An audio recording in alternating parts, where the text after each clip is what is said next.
When I was young, I didn't really know what I was going to do when I got older. People kept asking me, but then eventually I thought that the idea of inventing things would be really cool.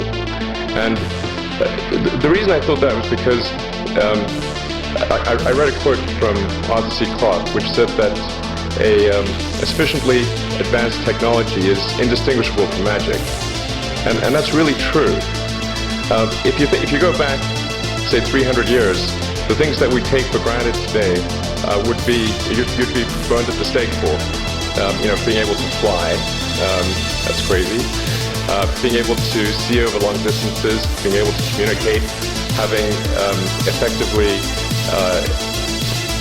with the internet a group mind of sorts, and having access to all the world's information instantly from almost anywhere on the earth.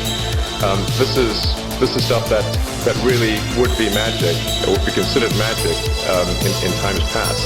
In fact, I think it actually goes beyond that, because there are many things that we take for granted today that weren't even imagined in times past. They weren't even in the realm of magic. So it actually goes beyond that. So I thought, well, if I can do some of those things, basically if I can advance technology, then that's like magic, and that would be really cool. And I always had sort of a slight existential crisis, because I was trying to figure out what does it all mean? Like, what's the purpose of things?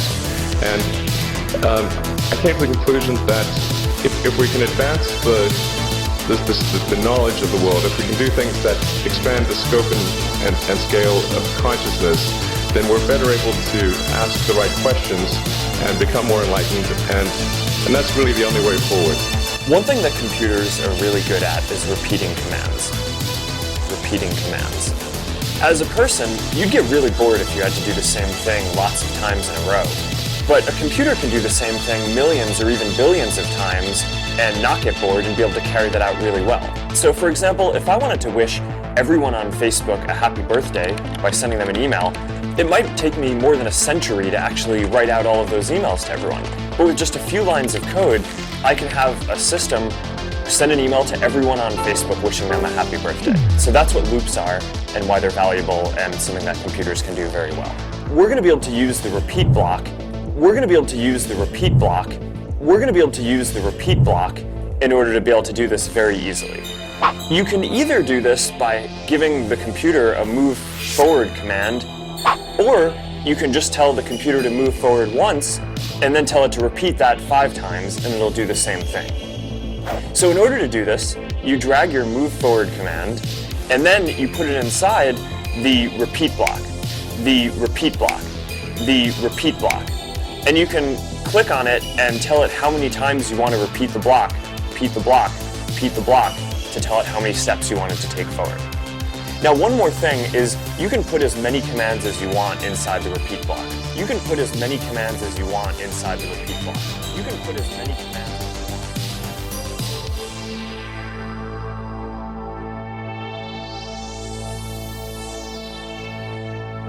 World leaders are appealing for calm. The global appearance of millions of small cubes. Despite official warnings, people have been taking the cubes into offices and homes. What are they? Where do they come from? And why are they here? Well, they're certainly not random space debris. They're too perfectly formed for that.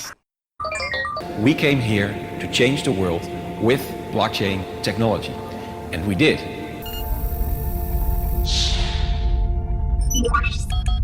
Access. Welcome to the blockchain. We are co-creating the next operating system for our society.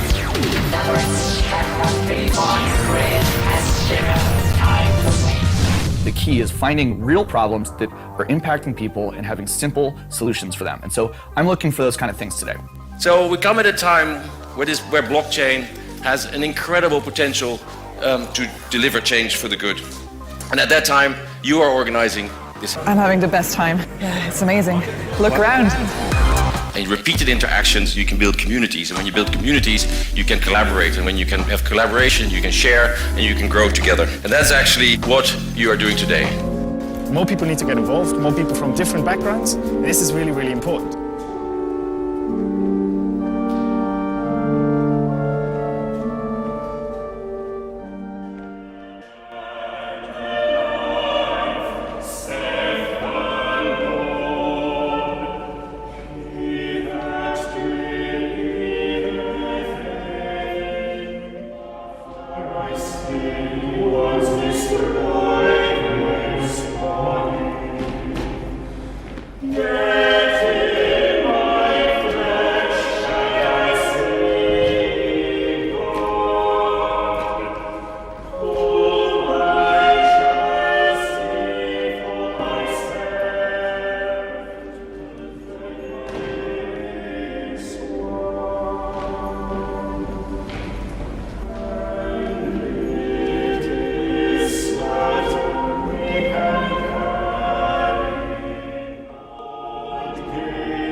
We are here today in St. George's Chapel to commit into the hands of God the soul of his servant Prince Philip, Duke of Edinburgh. With grateful hearts, we remember the many ways in which his long life has been a blessing to us. We have been inspired by his unwavering loyalty to our Queen, by his service to the nation and the Commonwealth, by his courage, fortitude, and faith.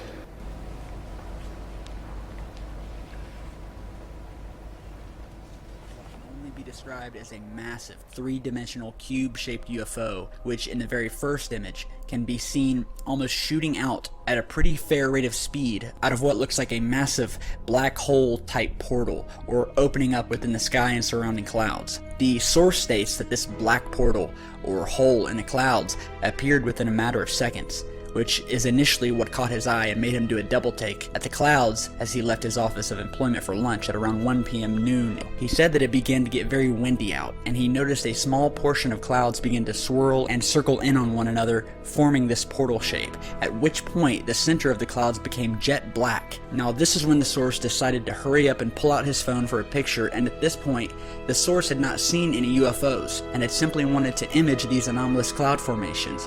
But just as he snapped the first image, this massive looking cube-shaped UFO is caught on photograph, jetting out of this dark black wormhole looking manifestation and making its presence known. The source observed the craft, or entity, whatever this thing could be. He watched it move at a steady pace through the cloud cover, disappearing into the clouds and for a few short moments breaking back out once again, to mystify all those who might be gazing up from below from the events that are transpiring. Walter was able to snap about 7 more images in attempts to catch the object on its exit from one cloud to another, out of which he successfully caught 2 more images of the actual object being visible, or partially visible, just as it starts to come out of a break in the clouds. Now, I am personally at a loss for words when it comes to this UFO sighting, because this thing is mind-blowing, and not only do we not know what it is it a craft? Is it an entity from another dimension? Is it a probe sent here by a higher intelligence in another galaxy? Questions like these that come up from amazing UFO sightings caught on camera like this are why we do what we do. But not only do we have these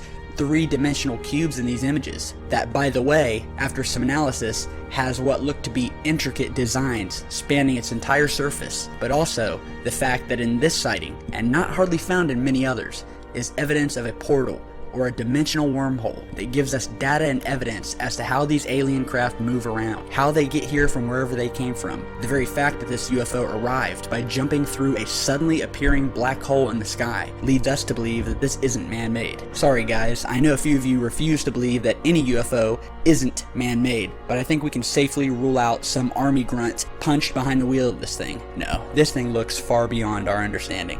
The third image that was taken, which you can see now, that is by far the best of the 3 images probably, because it captures this craft in its entirety. For the few brief moments that it came out of the cloud and was freely moving quietly through the air as our source watched in disbelief, before finally disappearing back into the clouds, never to be seen again. Well, not by this source at least, but do stay tuned because we have a second source who is about a mile down the road who also captured an image of this thing as it came towards her. And in a new email sent in to us while we were in the middle of researching this first sighting, that this was the same craft, now corroborated by 2 independent sources. The woman states that she was returning to an office complex where she works as an accountant for a local business, and as she got out of her vehicle, she noticed a square-shaped figure moving through the clouds, and at first glance, she thought it was a balloon. As the dark object continued moving through the clouds, the detailing of the craft became much more visible, and in her own words, it became evident that whatever this thing was, it was not a small balloon, but a giant, solid thing. With designs around it and a faint magnetic oscillation type humming that seems to emulate from the craft as it came into view, according to this source, and then became faint as it headed back into the clouds and out of sight. Now this source here was able to snap one image, which she was lucky enough to get in the first place because this thing was moving through the clouds, it wasn't stopping, and she pulled out her phone and was able to snap a picture just in time as this craft was heading back into the clouds. And we have analyzed all of these images and brought out the detail of this extraordinary UFO for you guys to see here. This is not the first time that these giant, square, UFO-type ships have been seen, and in fact, these craft, wherever they come from, many of them will cloak themselves among the clouds, or as clouds themselves. This is a black, sharp-edged, three-dimensional cube-shaped craft with intricate designs that look almost laser-chiseled into its dark surface. The surface of which looks as if it's made from some sort of black metallic or lead type material, possibly nanotech of some sort, or carbon fiber. We just don't know. It could be some sort of rare element that has yet to been discovered on Earth, but that has been seen and found in other UFO wreckage in the past, and is, as we are speaking now, only brought up and talked about in a theoretical